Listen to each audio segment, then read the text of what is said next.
Hey, what's up, friends? Grant Baldwin here. Welcome back to the Speaker Lab podcast. Good to have you here with us today. So we are nearing the release of the book, The Successful Speaker. I am so excited about this. This has been a project we've been working on for the past 2 years. It's going to be coming out in February of 2020, February 18th to be exact. So mark it on your calendar. We already have a bunch of promo stuff that we put together for those that pre-order the book. So we definitely want to incentivize you. We are throwing in a lot of stuff there. So if you want to get all the details on that, you can go over to thespeakerlab.com/book.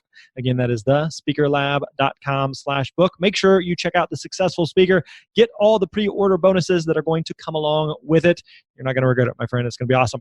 All right, so today we've got a great episode for you. We've got my friend Terry Brock, who's hanging out with us. Terry has been in the speaking industry for, I jokingly told him, nearly as long as I've been alive. So the guy has just a wealth of knowledge, has a great radio voice as well that you're going to enjoy. But we talk about how he got into the speaking business, how his speaking business has evolved and changed, figuring out what you should speak about, how you should make sure that you are solving a specific problem for a specific audience, and how that's evolved, how you can validate that in the marketplace as well. We also touch on a little bit about virtual speaking. So Terry's doing a lot more of that, where he doesn't have to leave his home in sunny Orlando, Florida, and instead is able to hop on Zoom or some other form of technology and talk with people in a speaking environment literally all over the world. So we talk about that as well and what that has looked like for Terry and his business. Also, I think we're going to have him back on in the future to talk more about that. That's a unique topic we haven't really dug into that much. And then finally, we spend some time talking about the National Speakers Association, the NSA. This is a topic we get a lot of questions about, and so Terry has been very involved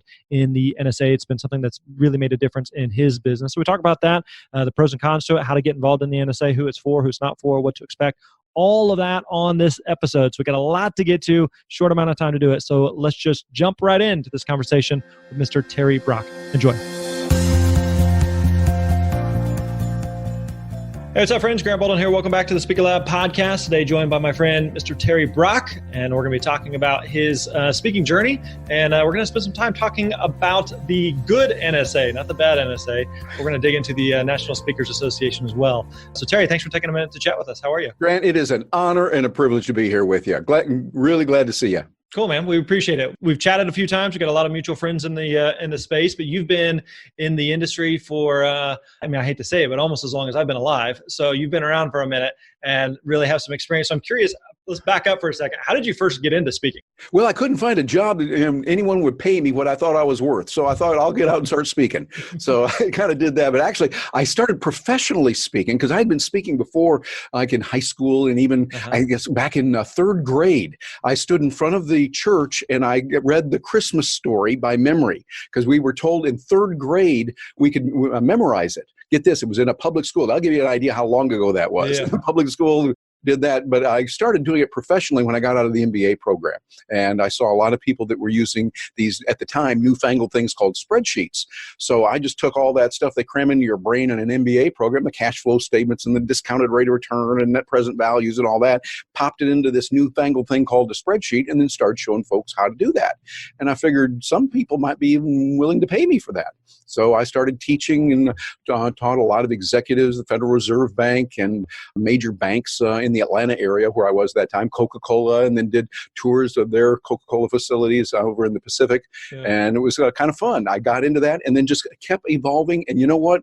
Grant, as you know, in speaking, it's continually evolving. Yeah. So today, learning new opportunities, new topics, still using technology, a lot with relationship marketing, and a lot now with blockchain, cryptocurrencies, and things like that as well. Interesting. So I'm curious, you said you were at the time going for your MBA. Were you planning on going into speaking, or is that something that sounds like it more just kind of naturally evolved into? So what were you planning on doing originally? What I was going to do is just marketing of some sort. Didn't really know, but I figured I needed an MBA because undergrad was in radio, TV, and newspaper.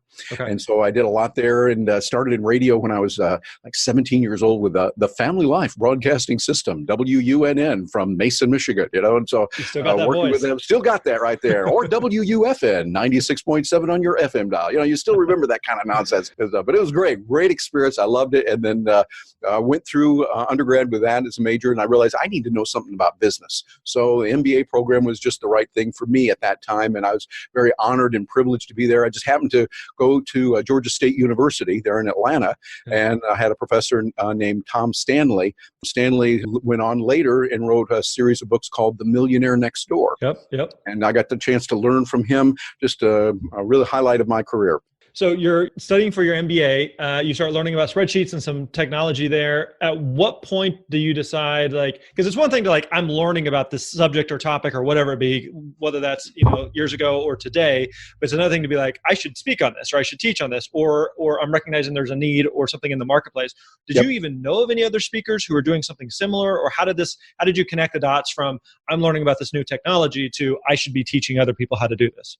That's a real good question, because actually the way it did it for me is the way that for many people, you might think about the similar type of thing that you could do. For me, I learned about spreadsheets on my own. I just had to teach myself. At that time, nobody was teaching it. There were no classes on it. I learned that based on what I had learned before with just paper and pen with cash flow statements and all kinds of things like that, and then started doing some consulting on it. So I learned the product even more, and I practiced with it in consulting, doing real estate syndication at that time, and a lot of work with other realtors and with financial people. And then I saw a school that was there in Atlanta. They're on Hammond Drive, and they were saying that they have a school teaching computers. And I thought, well, that sounds kind of fun. I've spoken a little bit before. And I walked over there and saw them. They said, well, what do you teach? I said, well, I've been working with this thing called Lotus 123. Because I looked at that and thought that one's going to really go somewhere. And they said, hey, we've been looking for somebody that knows that. You really know it? I go, well, yeah, here's what I showed them what I could do. And so they put me in there and I started speaking. And the first one I did, Grant, I got to tell you, it was a disaster. I was terrible. People got up and walked out. I mean, I was thinking, oh, man, I'm terrible. And so I went home and I thought, I got to get better at this. And so I thought, I'm going to do it. I'm going to figure it out. So I did. And the second class I did, they stayed. I'm going to put that over in the good column. Everybody stayed there, and then kept doing it over and over and over. And eventually one thing led to another, and I became one of the premier instructors there, and started working then with some people that came by from the Georgia Society of CPAs. And so I started working with them, and then did more and more with the AICPA, the American Institute of Certified Public Accountants, and then with others in different places, 27 state societies eventually. And it's matter of fact, the AICPA kept calling me a CPA. I'm not, but they would put Terry Brock, our speaker today. So Terry Brock, CPA. And I go, guys, I'm not a CPA. I mean, you can get in trouble for that. It's illegal to call yourself something. It'd be like saying, hey, I'm a doctor when you're not. No. Right. They say, I'm not. And they kept doing it over and over. I said, okay, guys, I give up. I am a CPA, a constant party animal. That's what it is for me. So what I did is I just learned a skill, something that I could talk about realistically that would help people. And then I started speaking about it, showing a few people that wanted it, then a few more, and then a few more. And eventually it led to me teaching, as I mentioned, some executives in some major banks there in Atlanta, and the Federal Reserve Bank and Coca-Cola, and a lot of executives in different places around the country. And it really launched my speaking career. And I was doing that for several years before I heard of NSA, and then eventually got involved in that. So it sounds like at some point there you reached a tipping point or kind of a crossroads where I think a lot of speakers may find themselves. I've done a few speaking gigs, whether it's something, for my company or for my church or at the Rotary Club or whatever. It's fun. I enjoy it. There's something there, even if it was a disaster. I know, there's something there. I feel like there's some potential there. I can get better at this. I want to do more of this. I have no idea what to do next. So how do you go from I'm speaking at a few things here and there to ultimately deciding I want to go all in on this. I'm pushing the chips in. I want to be a speaker. Where do you go from there to determine how do you do this as a business? For me, it was follow the market. I think that's the key. The market started saying, Terry, we want some more. Can you come over and teach our people this? Can you teach our folks this? We need to know this thing, because we didn't know that at that time people were going, gee, I don't know computers. I can't even turn one on. Ha, ha, ha, ha. And I go, that's not funny. It really is. We have pity for you. My friend Brian Tracy would talk about that. He'd say, hey, he's going to have pity for you if you can't do that. But I think the thing is, you follow the market. And as the market said, Terry, we want to know more of that, it was good. And then the market started saying, not only do we want Lotus 123, but we need to know this thing called DOS, the disk operating system, which was way back. I know I'm dating myself, way back there. And then listen to what the market said. Yeah. And so I find that's what you've got to do. Don't just wander out going, I'm going to speak about oodly boodlies. Oh, well, that's real good, Sparky. But the market doesn't care about your oodly boodlies. Right. What they care about is something different. And so that means, as Chris Brogan says it really well, we need to grow bigger ears. And I think we need to listen carefully to what the market says and then go, okay, can I do that? Or can I teach myself? Or can I learn that from someone? Can I hire a coach? Can I go to and take a class on this? Can I do this? Figure out what the market wants. Then I'll learn it fast, because in today's world with technology, Grant, it's changing incredibly fast. Right. We need to be able to go out there, learn something that is market valuable. People say, oh, you can teach me that? How much would you charge for that? Yeah, we'll give you some money for that. Yeah. That's how you should live your life, I think. And as a speaker, you learn to talk about those things that people say, yeah, we're ready, willing, and able to pay you to come and teach us that.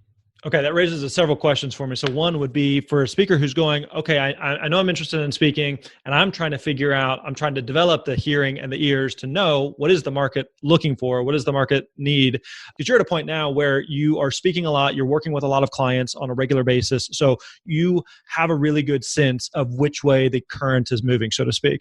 But for someone who is newer and still trying to get their head around the speaking world, how would you tell someone to figure out what it is that the market is looking for? I think the key is you want to get out there and you want to listen to them. And the way you would listen to that, this is why God invented social media. So we've got it out there. We've got Facebook. I would say send out posts. Get a YouTube channel and sit down and put it out there. And then you can monitor how many people are following that. And that's good feedback either way. If you find it's crickets and nobody's paying attention to it, that's good information to know. If you put out a YouTube video and you get a lot more people liking it, hey, that's good too. Find ways that you can get your message out. I use blogging and writing a lot. I'm a journalist, so I understand writing, and I would put comments out. Matter of fact, one of the things I did is it was back in the mid 90s or so, late 90s, and I started hearing all this about e-commerce. It's really hot. E-commerce is great. I thought, the e-commerce is nice. That's electronics. But what matters even more is relationships. And so I called it the R commerce. And I started talking about our commerce and developing relationships. Yes, we'll use the technology. It's not either or. It's like we use technology, but to help people and to build and strengthen relationships, our commerce. And so the market started saying, yes, we want that. And they would say, Terry, can you come and speak to our group? We've got a convention coming up. We like what you're saying about our commerce. Tell us that. And so I would talk about the importance of building relationships in business among customers, of course, but also employees and other stakeholders, and talk about how to do that, how companies will do it, cite some examples. And then I'd always show technology. Oh, here's a new gizmo. Here's a new gadget that's really cool. And notice what it does. And here's how you use it to connect with people more.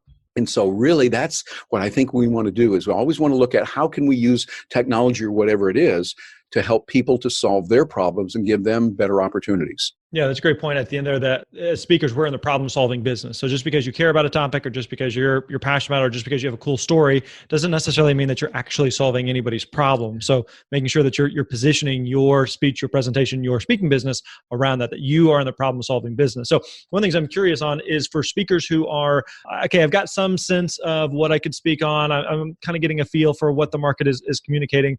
How do you find the balance between, just because there's an opportunity that exists in the marketplace doesn't necessarily mean that you should be the one that should go speak on it, so that you don't become this quote unquote ambulance chaser? I'm just looking for the next hot thing. Even though there's an opportunity there, it doesn't mean that I care about it, or that I'm passionate about it, or that I have any knowledge, or should be the one that should be speaking about it. So how do you find that balance there, as well as not trying to be everything to everybody? So, because we both know the speakers who say, what do you speak on? Well, what do you want me to speak on? I can speak on anything. Like, you got money, I'll speak on it. Yeah, those speakers don't last, So how do you find that balance there of going, no, like, I'm drawing a line in the sand, putting my stake in the ground. Like, here's a topic that I know that I can be an expert on, that I know I can help really solve problems on, but at the same time, finding that balance of making sure it is an actual legit need in the marketplace that people are hiring speakers for.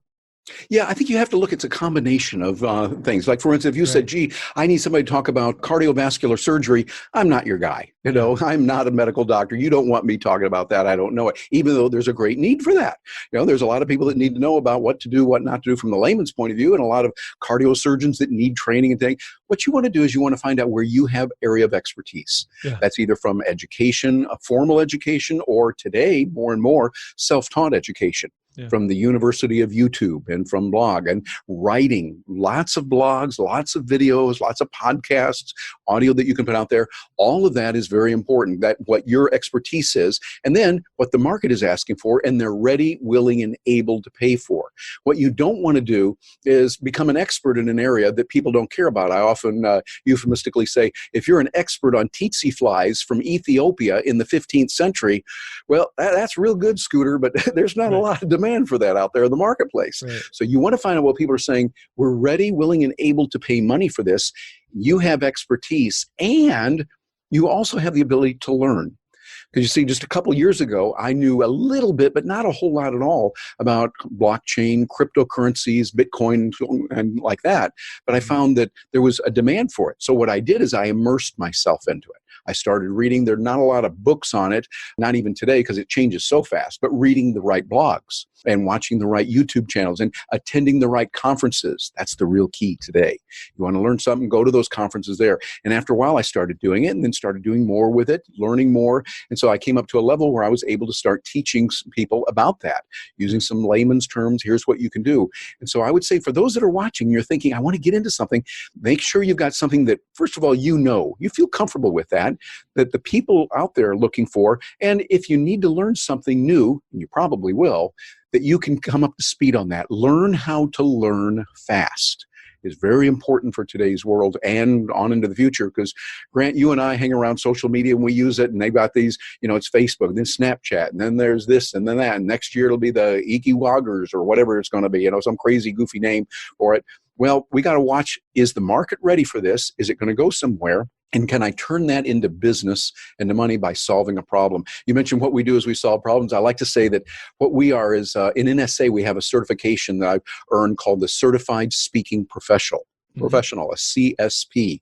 And I like to say we all need to be CSPs, and that is communicators who solve problems. Yeah. And if we can be a communicator, we talk, we write, we coach, we facilitate, we do a host of activities that wonderful people called buyers are willing to pay for. And so what we want to do is we want to do that in order to solve a problem. Find out what the problem is, how can we help people? And the more we can help people, the better off we'll be. You touched on NSA. I want to get to that, but I also know I'm curious what your business looks like today. Again, like you mentioned, you've been in this for many, many years now. The business has evolved and changed for you as well as just the overall industry many times over the years. What does business look like for you today in terms of who are you typically speaking to? What's the problem that you're solving for audiences? How much are you speaking? Are you also doing any consulting or books or other projects that you have? How does speaking fit into the bigger ecosystem? Yeah, you're on an area that's really important, because I see the most successful speakers in the world today are those who don't do just one thing. Yeah. Some will do that, like they only do keynotes. Okay, that's fine, and that is one business model. Many, though, are embracing doing multiple areas of solving problems as a communicator. As an example, recently I just finished up doing a project where I was doing training, coaching over Zoom and other tools, training the retailers of Ace Hardware.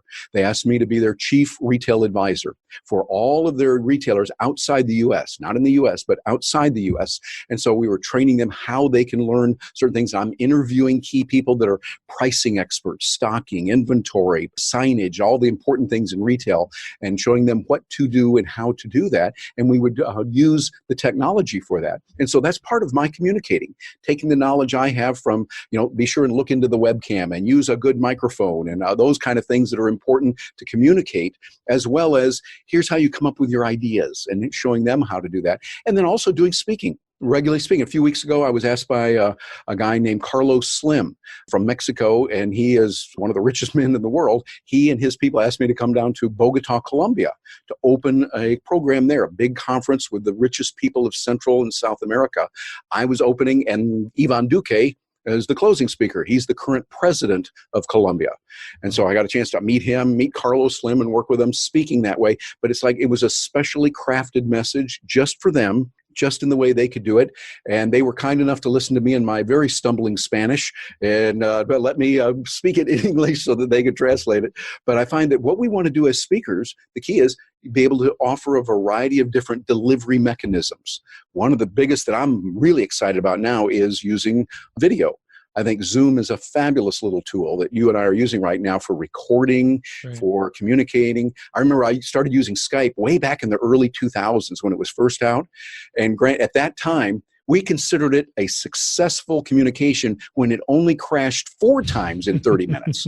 But that was the technology we had Right. back then. And Skype was doing a great job. And as I mentioned to you, I was a chief enterprise blogger with Skype. Got a chance to work with them. Great people, wonderful company. I just love them to pieces. But I love what we can do today with tools like Zoom and Facebook Live and tools like that. I think that's another way we've got to learn how to communicate, because it's just a little bit different communicating over video than it is when you're on a stage with maybe a small group versus a very large group. Right. There's different dynamics and different skills. And Grant, you do a marvelous job of that. I got to just say, you are really good in the way you help people with that. The videos you do is you go through and you examine what someone's doing and pause and talk about it. And those of you that are watching this, if you haven't tapped into this genius, this wonderful guy named Grant, and seen what he's doing with the videos, go back on YouTube, pull those up. It will be well worth the time you take to learn how to do those kind of things. Well, thank you for the kind words. I appreciate that, Terry. One of the things that you had mentioned is that you do a lot of virtual speaking. I'm curious, like, how big of a piece of the pie is that for you in terms of the business? Is that something like I've done a few times here or there? Or is this like, this is something that is very beneficial to not only me as a speaker, and in terms of like, I don't have to get on a plane, I don't have to go anywhere, but also for potential clients who may not have the budget or may not have the resources to bring you in, or for whatever reason or geographically, it may not make sense for you to travel all the way there. Are you doing quite a bit of virtual speaking? Oh, yeah, quite a bit of it. It's now probably 60 to 70% of my business, which I really like because I can use it now. And the great thing about being alive today is the video. I mean, like, for instance, Grant, how's my video coming through right now? Beautiful. Yeah, and how's the audio coming through? Smooth sailing. Yeah, and by the way, you want to use an external microphone. Notice how so like you have one there as well. Notice how I put that right down here, and you go, oh, okay, how's he doing that? So you want to use those kind of things. But because the audio and the video are so good, and we have the bandwidth, third factor that's really important, it makes it much easier. But I think the fourth factor is the biggest, and why there's so much opportunity for communicators who solve problems today with video, and that is people are more open to accepting it today. Before, people go, oh, no, I don't want to get on video. Oh, no, I don't know what to do. Or they might do it and not do it right. Now it's become pretty accepted in corporate America. And I just got back from speaking over in England, and they're using it more and more over there as well. Australia, we know, using it, and many other places around the world. So this is a whole new world of opportunity for someone who wants to be a speaker. Yeah. And maybe for whatever reason, you can't always go over and hop on an airplane and go somewhere. Yeah. That's still there. I live in Orlando, Florida on purpose, because Orlando has a lot of meetings, a lot of conventions, a lot of things going on. I like it. Plus, like Tennessee, Florida has a very reasonable state income tax, 0. And so that's kind of nice too. But I think right now, those of you that are watching this, look into video if you haven't already. Learn the skills, the hard skills of, what to do, how to look in here, how to present, what not to do, get the right equipment, the lighting, and those kind of things. But once you get that, that's going to open up a world of possibilities for you now to take a message and become a communicator who solves problems out there in the world. We may have to do another episode talking about that. I'm curious and I'm intrigued by that, because there's a lot of benefits for speakers, especially there's so many speakers I know who, myself included, who we love speaking, we love communicating, we hate the travel part. And people that would say, I'd speak every day if I could just teleport there and be back home in my bed at night. So that may be something we may have to have a part 2 episode to talk about that. Yeah, that's something I do quite a bit. I'm training a lot of people on that. And it's one of those things, because it's okay to travel. I want to do a little bit of it. Yeah. But for me, I've done the thing in the past where every day is a different city. Yeah. And it really wears you out emotionally, physically. And besides, it's not a really good business model because it's not leverageable. It's not scalable. I mean, they fly you from Nashville to Las Vegas, you speak to their convention, then they fly you home, they give you a standing ovation, give you a nice fee. That's good, but in a way, you're kind of like a high-paid surgeon. Yep. You're very good at that, but you only get paid when you're doing the surgery. You stop doing the surgery, you stop getting paid. Yep, 100%. I had a speaker friend tell me that very early on in my career, that this is a high-paying manual labor job. You get paid Yep. way too well to stand on stage and run your mouth, but you have to go there and stand on that stage and run your mouth. And if you don't show up, you don't get paid. Certainly pros and cons to it. So, all right, let's shift gears. Let's talk about NSA for a second, the National Speakers Association. I know this is a topic that you are deeply passionate about. So first of all, for those that aren't familiar, this is the good NSA. Give us a big picture. What is the National Speakers Association and who's it for? Yeah, Log said, we're the NSA that does the talking, not the listening. The other one, the National Security Agency, that one, they're doing all the listening all the time, whatever. Yep. And they're listening, I'm sure, to this conversation right now. Hi, quite boys, possibly. How you doing? But the National Speakers Association is a group that started back in the 70s, and it consisted largely of, just frankly, white males that did mostly after-dinner speeches and run around. And that was okay. That's where the market was in the early, mid-70s. But it has now evolved and changed so that it's really much more, communicators who solve problems, people who are trainers, people who are facilitators or coaches, authors, speakers. But speaking is the common denominator that we have. For me, it was the right thing to do, and it still is. I've been a member for, I guess, about 31 years now. Wow. And for me, it was the right thing to do professionally. And from a personal point of view, too. I met my partner, who I've been now with for 9 years. We're together, and I met her when I was speaking at a chapter, matter of fact, in Georgia, back there in the Georgia chapter. And so it's been very good. But I find it helped me the first 5 years when I did not know about NSA. I felt like I was stumbling around. It's kind of a lonely business, and you learn. I made a whole lot of mistakes. Now, when you go to NSA, they have these wonderful things called conventions and workshops, and they had audio programs, and they had all kinds of wonderful resources that I could listen to and learn from others. And they go, oh my, you shouldn't do this, this, this. And I go, I've been doing that. And they go, instead, do this, this, and this. I go, oh, that would be a lot better. And I try it, and it helps me from a business point of view and from my personal management point of view. And for me, it's just you can imagine, after 30 some years, I've got a lot of very good friends there. Yeah. People that I know and people that I just love to pieces. You walk into a bookstore and I go, oh, I know her. I know him. Yep. Yeah, I've been over to their home. I know this person. And so you get a chance to hang around folks like that. And so for me, it's been the right thing. I would suggest anyone that's thinking seriously of becoming a speaker professionally, you want to do that, check it out. It's nsaspeaker.org is the website, and look and see if it's right for you. You might want to take in a local chapter. That's a good thing to do if they have one in your area. And if they don't, you might look at some virtual presentations. Some chapters, like ours here in Central Florida, we have a virtual membership so that people in like Wyoming or in the middle of nowhere in some desolate remote area can join our chapter. And then they're able to join us for the meetings live. And they're able to join a webinar that we have every month and get certain benefits that way. And then the national convention is held once a year, and there's a bunch of workshops. It's just a good way to learn. It's kind of like if you are a medical doctor, you've graduated from med school, you did your residency, you did your internship, you're out there practicing.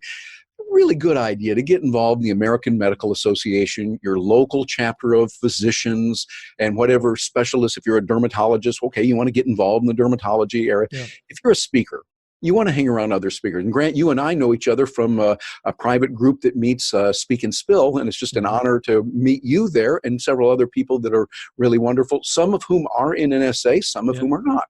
And I think it's an individual choice, and I would say at least expose yourself to the opportunities, learn the pros and cons, and see if it's the right thing for you. Yeah, one of the things you said that I 100% agree with is that speaking is a very lonely, isolating business, and that you are on stage and you're the center of attention and everybody loves you, but you spend the bulk of your time in a hotel room, on an airplane, at an airport, and it can be very lonely. And there are days where you come off stage and people may shake your hands and pat you on the back, and you may still feel like, I don't know if I'm good enough to do this. And I don't feel like I'm, or I haven't booked anything in a few weeks, and I'm wondering, like, is this normal? And so you need those people to compare notes with and talk with, and just to encourage each other, to share wins, to share struggles, and ask questions. And so NSA is definitely a group of people that can be that for people. So one of the things that you'd mentioned as a great way to kind of stick your toe in the water with NSA is a local chapter. And so for me, that's where I haven't necessarily connected, in part because there's never really been a local chapter where I've lived. So, because I grew up in Southwest Missouri, in Springfield, Missouri. And so the closest chapter is St. Louis or Kansas City, which are both about 3 hours away. I Yep. moved to Nashville about 4.5 years ago or so. And oddly enough, Nashville's a big market. And I know a bunch of speakers here. Joe Calloway, who's big in Yep. NSA, lives here, but there's not a chapter here. So I haven't been involved necessarily on the chapter level, but I've attended the national convention. And it's absolutely, for any speaker, I think it is absolutely worth checking out, whether Oh, on yeah. a local level or on a national level. Because there's, again, like you mentioned, there's a lot of speakers there. There's a lot of, one of the things I found is like, this is a unique world where we're all in many ways competitors, but at the same time, one speaker can't serve the entire speaking world. And so there's plenty of business for everybody to go around. Plus, if I go speak at something and I do a great job, they're not going to have me back for a couple of years. So I want to be able to say, you need to talk to my friend Terry. He would do great at your event, and vice versa. So it's really, really important for business to be able to network with other speakers. And NSA is definitely a great place to do that. Yeah, absolutely. It's really good, and it's worth the investment to be there and see. The one thing you might want to consider, Grant, is, of course, I'm required by law, I think, to do this since I'm a past president of the Georgia chapter. It's about a 4-hour drive from Nashville to Atlanta. Just bounce down there, maybe some weekend. Hey, take your family down to Atlanta, have a great time, and then on the Saturday when they're meeting or so, see if it might be a thing for you to do. Yeah. Yep. Just pop in there. So is there anything, one of the things I've heard from speakers is, if I join NSA, will I get gigs out of it? And so one of the things I would try to clarify is that it's not necessarily event planners or people there that are looking for speakers as much as speakers connecting with other speakers. However, that's a great opportunity, like I kind of touched on there, for you to get gigs just from referral, from spinoff, from networking with other speakers. So how have you found that being a part of NSA has affected your speaking business, and specifically like the number of gigs that you're booking? Oh, it's huge for me, because everything that I have done, everything is a big word, but I got because of somebody who knew somebody who knew somebody. And I can trace it back to because I was in NSA, because I was there, people knew it. Now, are you going to can be guaranteed that if you join NSA the next day you're going to get gigs? No, probably not. If that does happen, let me know. I'd like to find out what that magic formula is, because we're all still reinventing. But like, for instance, the work that I did with Ace Hardware, it was someone, Ace contacted a person here in Orlando, and then they contacted a friend of mine who's an NSA member, and he said, oh, you need to talk with Terry. And so they made the connection of somebody who knew somebody who knew somebody. Yeah. And that's kind of the way it works. You get a chance to know people, and they look at who you are. And as people peer-to-peer say, hey, I've worked with Grant. He's a good guy. I've seen him speak. I know he's good. They're going to trust that more than, well, the website looks good and that video looks good, but sometimes they're not always as good to work with, or sometimes they're not on stage who they say they are in the video. So if someone's going to attend either a chapter meeting, or especially the national convention, or there's also the winter conference, what are the best things that people should do there or not do in terms of just making good connections with other speakers? I think the real key would be find out if you can find somebody who you know, or somebody you kind of know, that could introduce you to some other people. That would be helpful. Yeah, the wingman. That's right. Like Waldo, Waldo Waldman, the wingman.